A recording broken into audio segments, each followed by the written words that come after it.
Hello welcome to my channel. நான் உங்கள் SL Thagadur தமிழச்சி. நம்ம ஒவ்வொரு நாளும் ஒவ்வொரு கதை பார்க்குறோம் இல்லைங்களா? சரி, இன்றைக்கி ஒரு பழமொழி, அந்த பழமொழியும் அந்த பழமொழிக்கு ஒரு கதையோட விளக்கமும் சொல்கிறேன். சரிங்களா? இந்த கதை ரொம்ப சுவாரஸ்யமாகவும் ரொம்ப பயனுள்ள தகவலும் இருக்குது அப்படின்ற ஒரு நம்பிக்கையோடு இந்த கதையை நான் தொடங்குறேன். வாங்க கதைக்குள்ளே போகலாம். இன்றைக்கான பழமொழி என்ன அப்படின்னு பண்ணேன்னா, போதும் என்ற மனமே பொன் செய்யும் மருந்து. நம்ம எதை போதும்னு சொல்கிறோம், எது நம்மளுக்கு மருந்து அப்படின்னு ஒவ்வொரு வார்த்தைக்கும் ஒவ்வொரு கேள்விகள் இருக்கலாம் இல்லைங்களா? அந்த வார்த்தைகளுக்கு எல்லாத்துக்குமே சேர்த்து இந்த கதையில் விடை இருக்குது. வாங்க, ரொம்ப சுவாரஸ்யமான கதையை பார்க்கலாங்களா? வாங்க கதைக்குள்ளே போகலாம். அயோத்தி பட்டணம் அப்படின்ற ஒரு நாடு. அந்த நாட்டில் ஒரு மன்னர் ஆட்சி புரிஞ்சிட்டு வராரு. அவங்களுக்கு 2 பசங்க. அந்த 2 பசங்களுமே இரட்டை பிறவிகள்.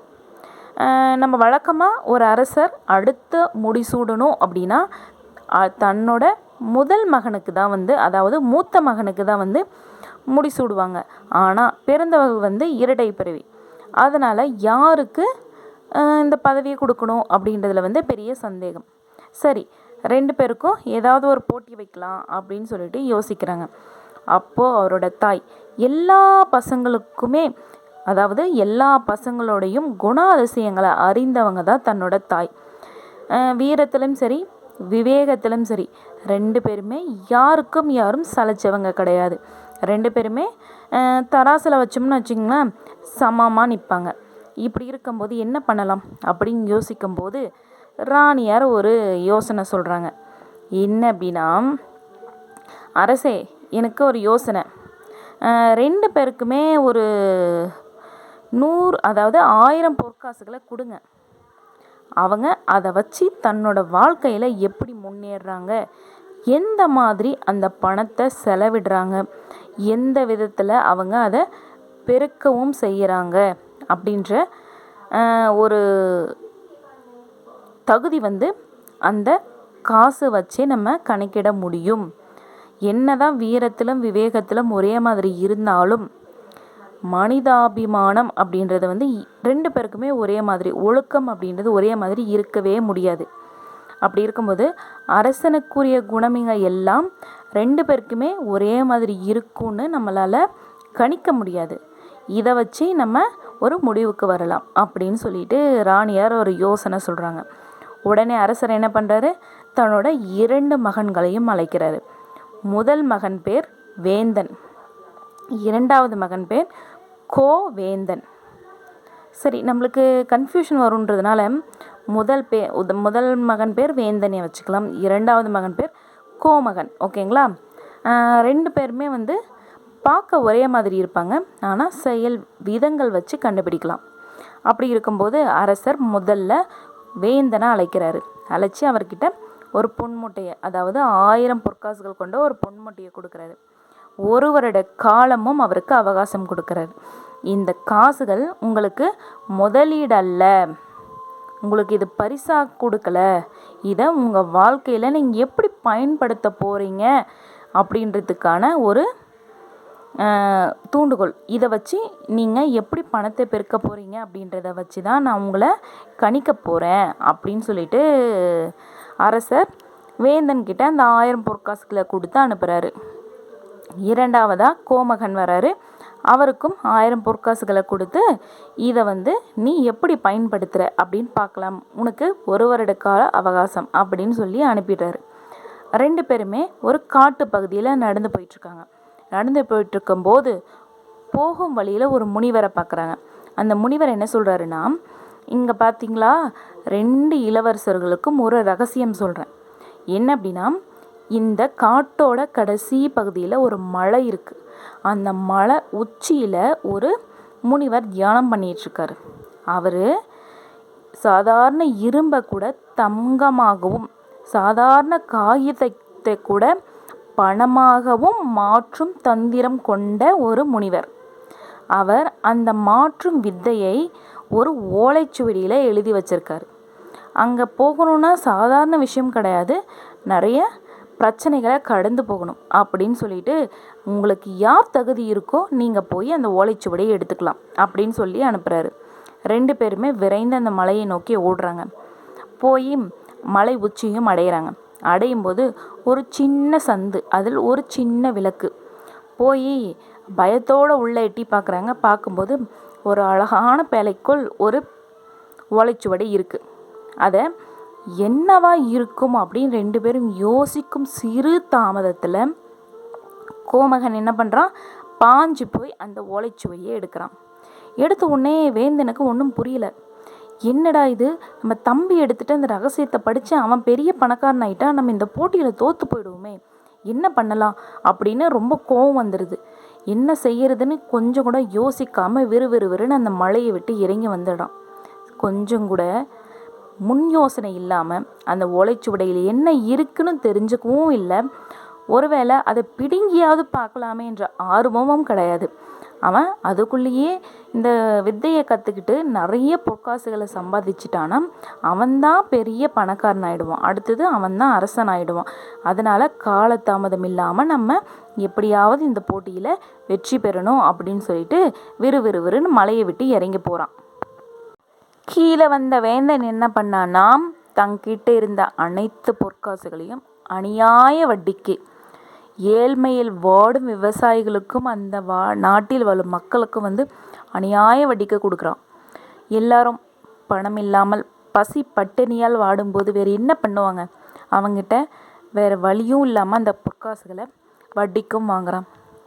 இது மட்டும் இல்லை, மிக குறைவான விலைக்கு தானியங்களையும் காய்கறிகளையும் வாங்கி பதுக்கி வச்சுக்கிட்டு எப்போ தட்டுப்பாடு ஏற்படுதோ அப்போ எல்லாம் அந்த விவசாயிகளுக்கு அவங்களுடைய தானியத்தையே அதிக விலைக்கு விற்றான். அந்த மாதிரி விற்க என்ன ஆகுது, அவங்கிட்ட இருந்த பொற்காசுகளோட மதிப்பு அளவும் அதிகரிச்சுக்கிட்டே போகுது. வெறும் 1000 பொற்காசுகளோடு வந்தவன் இப்போது எண்ணிலடங்காத லட்சக்கணக்கான பொற்காசுகளை சம்பாதிச்சு ஒவ்வொரு பெட்டிகளையும் நிரப்பி குவிய செய்கிறான்.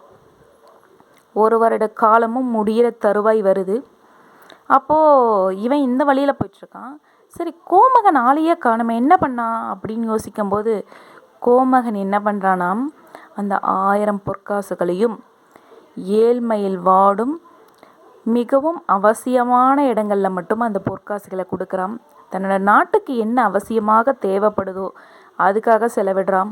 தன்னோட நாட்டுக்கு தேவையான பள்ளிகள், புத்தகங்கள், கோவில்கள், குளங்கள், வேறு என்னென்ன வசதிகள் வேணுமோ எல்லாத்துக்குமே தன்னோட பொற்காசுகளை கொஞ்சம் கூட கணக்கு பார்க்காம ஏந்தி வரும் அனைத்து மக்களுக்குமே தன்னால் முடிஞ்ச உதவியை செய்கிறான்.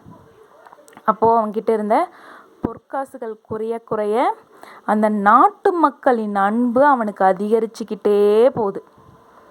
1 வருட காலங்கள் முடியும் போயிடுது. அரசர் அவளோட காத்துட்ருக்காரு, நம்மளோட அரசர்கள் யாராக போகிறாங்க அப்படின்னு சொல்லிட்டு. அப்படி யோசிக்கும்போது முதல்ல யார் வரா? வேந்தன். ரொம்ப துணிவோடையும் கர்வத்தோடையும் அரண்மனைக்கு வரான்.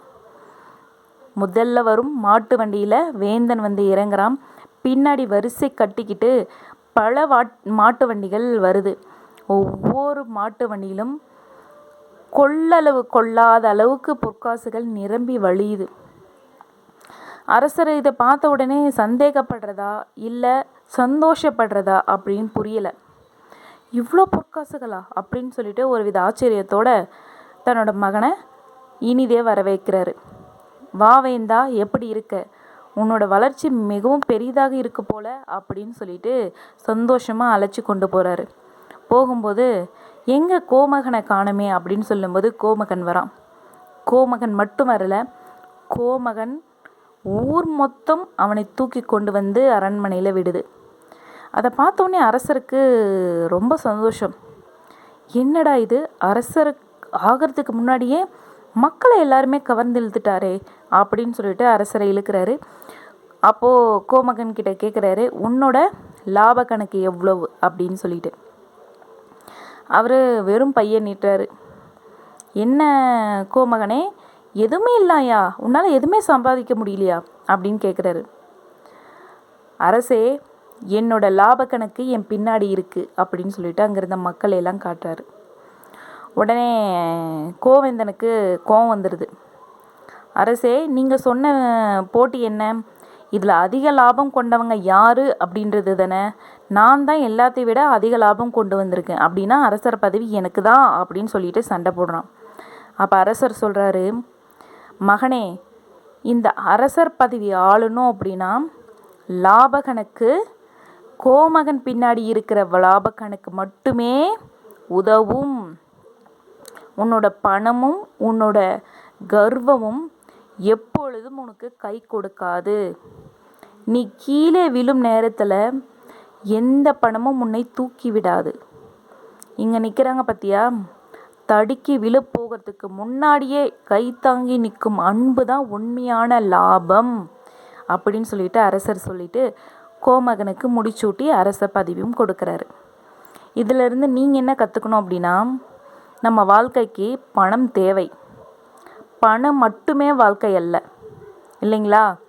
பணம் தனக்கு எவ்வளவு தேவை அப்படின்றத நம்ம புரிஞ்சுக்கணும். நம்ம எல்லாருமே எல்லாத்துக்குமே போதும்னு சொல்லுவோம். ஆனால் பணத்துக்கோ தங்கத்துக்கோ எப்பொழுதுமே போதும்ன்ற வார்த்தை வரவே வராது, இல்லைங்களா? போதும் என்ற மனமே பொன் செய்யும் மருந்து. நீங்கள் எப்போ உங்கள் மனசால் தனக்கு இது போதும் அப்படின்னு நீங்கள் நினைக்கிறீங்களோ அப்போது உங்களுக்கு கண்டிப்பாக அன்புன்ற லாபம் எப்பொழுதும் வந்துக்கிட்டே இருக்கும். என்னது, நான் இருக்கிறது எல்லாத்தையும் தான தர்மம் கொடுக்க சொல்லலை. தனக்கு மிஞ்சது தான் தானமும் தர்மமும், இல்லைங்களா? தனக்கு மிஞ்சி இருக்கு அப்படின்றத முதல்ல நீங்கள் உணருங்க. எல்லார்கிட்டையுமே மிதமிஞ்சி போய் தங்கமோ பணமோ இருக்காது. இருக்கிறவங்க அதை புரிஞ்சுக்கிட்டு இல்லாதவங்களுக்கு நீங்கள் உதவுனீங்க அப்படின்னா கண்டிப்பாக அதை விட மிகப்பெரிய லாபமோ புண்ணியமோ இந்த உலகத்தில் வேறு எதுவுமே கிடையாது. நீங்கள் கடைசியாக விட்டுட்டு போகிற ஒரே ஒரு புண்ணியம் என்னென்னா, உங்களோட சந்ததிக்கு கோடிக்கணக்கில் பணத்தை விட்டுட்டு போனாலும் அது எத்தனை தலைமுறைகளை காக்கும்னு நீங்கள் நினைக்கிறீங்க? நீங்கள் செய்கிற சிறு புண்ணியம் உங்களை 7 தலைமுறைக்கும் காக்கும் அப்படின்ற நம்பிக்கையோடு நான் இந்த கதையை நான் முடிச்சுக்கிறேன். போதும் என்ற மனமே பொன் செய்யும் மருந்து. ஒவ்வொரு முறையும் இதை சொல்லி பாருங்கள், உங்களுக்குள்ள மாற்றம் நிகழும் அப்படின்ற நம்பிக்கையில் இந்த கதையை நான் முடிச்சுக்கிறேன். நன்றி, வணக்கம்.